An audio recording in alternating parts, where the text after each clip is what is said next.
Vamos falar agora sobre a coluna do Fabiano Lana, que é um colunista aqui do Estadão, que ele fala uma coisa interessante, né? Ele diz que a direita está ganhando a luta por palavras. E eu vou tentar mostrar para vocês aqui, eu vou fazer uma contratese dele aqui, eu vou tentar explicar para vocês que não, na verdade, o problema da esquerda não são só as palavras, o problema são as ideias. A esquerda se tornou o establishment, né? E nós somos o anti-establishment. Ele está dizendo aqui, está criticando o fato de que anistia, liberdade de expressão e censura, essas palavras que já foram uma vez, né?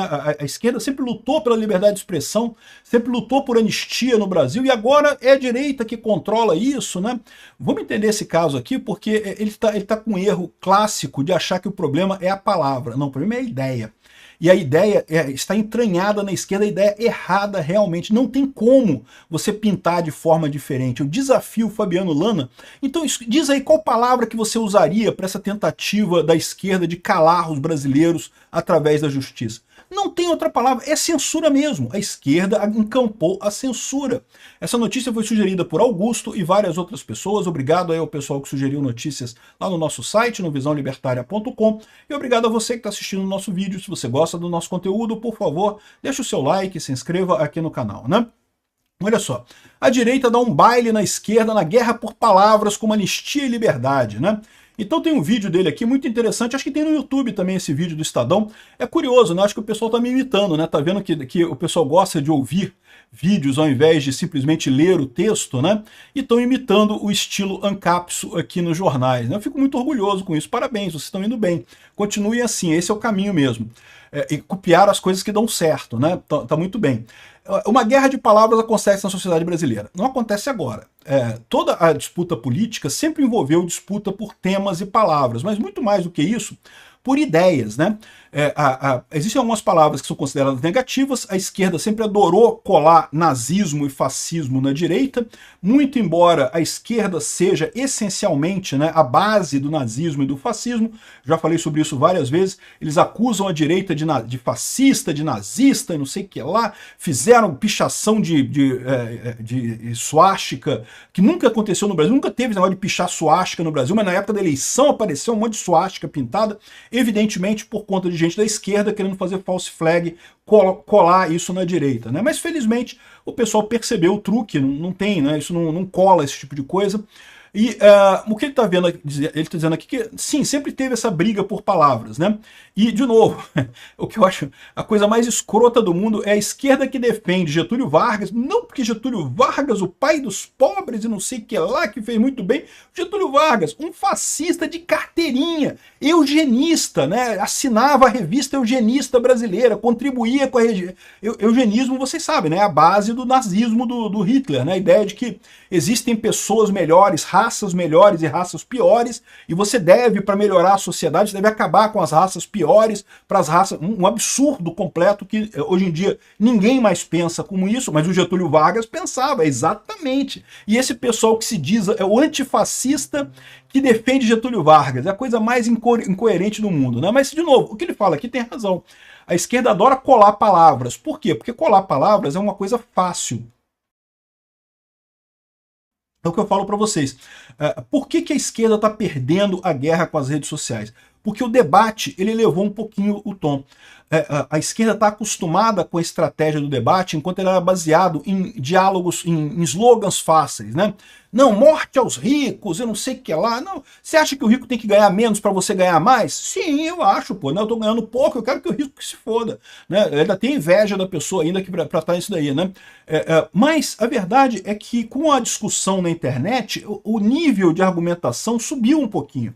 Muito pouca coisa, tá? Não subiu muita coisa, não estou dizendo que o argumento na internet seja muito mais elaborado, mas você saiu do básico do básico, e isso matou essa estratégia da esquerda de colar palavras. Por exemplo, tentaram colar com Bolsonaro de homofóbico, machista, nazista, fascista, não sei o que lá, e não conseguiram colar essas palavras. Não me entenda mal, entre a esquerda colou muito, mas entre a população de forma geral, entre o pessoal que está antenado no que está acontecendo, não colou, né? E lógico, não teria por que colar. E aí o que ele coloca aqui na coluna dele é que a direita estaria ganhando essa guerra. Por quê? Porque a direita incorporou palavras como... Aqui, ó, um exemplo é a palavra anistia. Foi um termo-chave da volta da democracia brasileira nos anos 70. Representava o retorno do exílio de gente como Leonel Brizola, Betinho, Irmão de Enfio, e a música O Bêbado e o Equilibrista, e não sei o que lá.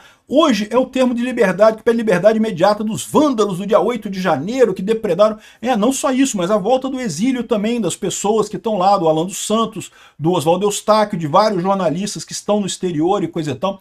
Esse pessoal, repara como é que essa turminha do Leblon, né, esses comunistas do Leblon, se acham melhores que o resto da população brasileira. Não, porque olha só, não há uma trilha sonora de gente talentosa para embalar o movimento atual. E quem se importa com isso? Desde quando a questão é ter artistas de qualidade, né? Esse pessoal, de novo, eles se acham melhores do que a gente, né? Mas quem invoca o termo anistia hoje é a direita. E por que a direita invoca o termo anistia? Porque é a realidade, é o que está acontecendo. Eu já falei, a gente está vivendo um golpe. O que o STF está fazendo hoje em dia é exatamente a mesma coisa que os milicos fizeram em 64. Exatamente, com todos os detalhes sórdidos. Supostamente em 64 haveria o golpe do Jango, que ia implantar o comunismo no Brasil. Os milicos falaram, não, vamos nos proteger o Brasil, vamos proteger a democracia do Brasil com o nosso golpe. Aí eles deram o golpe. Agora o judiciário fez a mesma coisa. Não porque o Bolsonaro vai dar um golpe, ninguém viu o golpe do Bolsonaro, não teve nada. O Lula ganhou a eleição, assumiu, tá lá e coisa e tal. Ninguém viu nenhuma tentativa de nada, de fazer nada, né? Mas estão procurando um golpe como se não houvesse amanhã. Perseguindo pessoas, calando pessoas como se não houvesse amanhã. O que aconteceu no 8 de janeiro foi um absurdo? Não tenha dúvida que foi. Todo mundo critica aquilo ali. Aliás, manifestações da direita raramente tem quebra-quebra, ou até aquele momento não teve nenhuma com quebra-quebra como foi aquela, né? Então, foi um absurdo aquilo ali, sob qualquer ponto de vista. Mas, de novo, é exatamente um protesto que deu errado. Se tivesse policiais suficientes na região, não teria acontecido nada. Como tivesse policiais suficientes, o plano escudo ativado, como teve em todas as manifestações lá em Brasília, não teria acontecido nada, né? Então, ele está reclamando aqui, como é que pode a anistia ser usada pelo outro lado e coisa e tal? E ele não percebe que o problema não é só a palavra. O problema é a coisa em si. De fato, a anistia é usada pela direita porque faz sentido, porque é o que está acontecendo, uma perseguição absurda contra o pessoal do 8 de janeiro, contra Bolsonaro, contra qualquer um que seja de direita.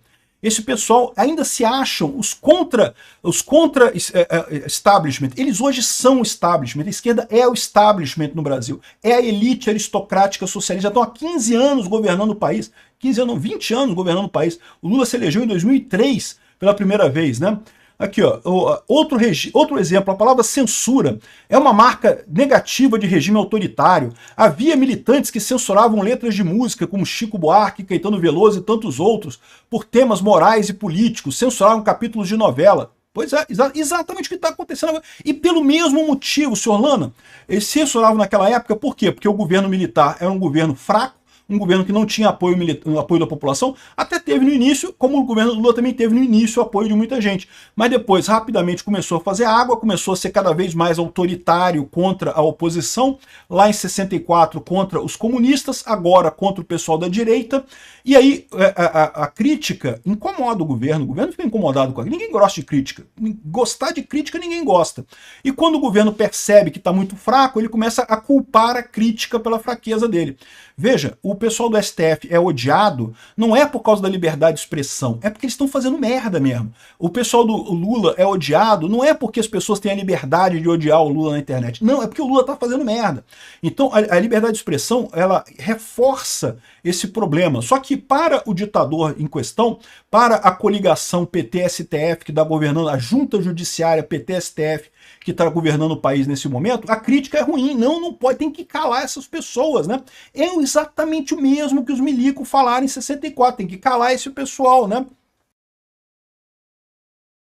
Aqui, aí ó, a esquerda tenta esquecer o passado. Não, ninguém está querendo esquecer o passado, não. Eu quero lembrar que, bom, eu sei que tem gente na direita que elogia o golpe de 64, que fala que os milicos fizeram a coisa beleza. Eu nunca se me ouviram falar isso. Eu sempre critiquei o golpe de 64. Sempre disse, sim, foi golpe. No momento que teve o ato...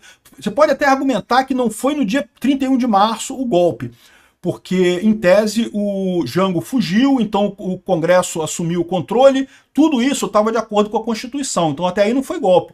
Mas foi no dia 6 de abril, se não me engano, que teve a edição do ato institucional número 1, que é uma coisa que não tinha previsão constitucional, é uma coisa que mudava um monte de coisa, perseguia juízes, perseguia deputados e coisa. Aí foi o golpe, ali foi o golpe.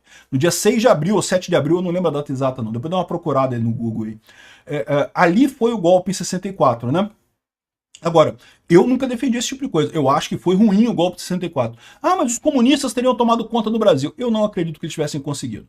Comunistas, tinha gente que queria golpe no Brasil, haviam comunistas que queriam uma revolução comunista no Brasil em 64, sim.